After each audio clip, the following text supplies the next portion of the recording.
Presented by Monadic Music. Music by DJ Vikas Sitamarhi.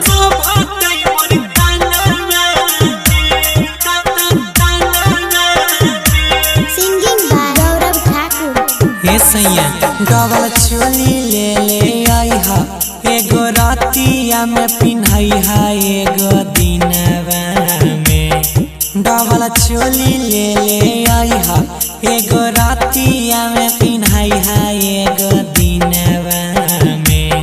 पिया हो बड़ी सुंदर शोभा मोर कानवा में, राजा हो बड़ी सुंदर शोभा मोर कानवा में। कान खोल के सुन ले विकास राजा हो बड़ी सुंदर शोभा मोर कानवा में। साई रिकॉर्डिंग स्टूडियो दिल्ली।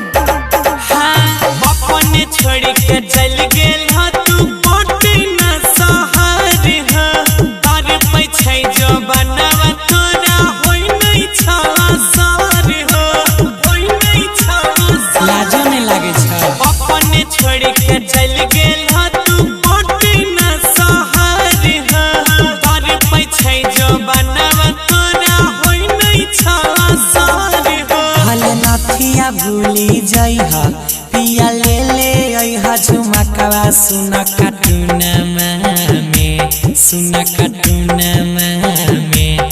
पिया हो बड़ी सुंदर शोभा मोर कानवा में, राजा हो बड़ी सुंदर शोभा मोर कानवा में। दिमाग में घुसै छ राजा हो बड़ी सुंदर शोभा साई रिकॉर्डिंग स्टूडियो दिल्ली। ये हसैया रोजे रोजे खाली घमे करई छौ नहीं छमौगी पर ध्यान ह, घरे नए भत्ता चल जेबो नहिरा कानत रही हसवांग ह, कानत रही हसवांग। बैठ के अलवा छी ह रोजे रोजे खाली घमे करई छौ नहीं छमौगी पर ध्यान ह, घरे नए भत्ता चल जेबो नहिरा कानत रही हसवांग ह। सुना गुडू गौरव पिया अजय सन्नी सुतल चाहे छ रात सिरहौनवा में, हमरा सिरहौनवा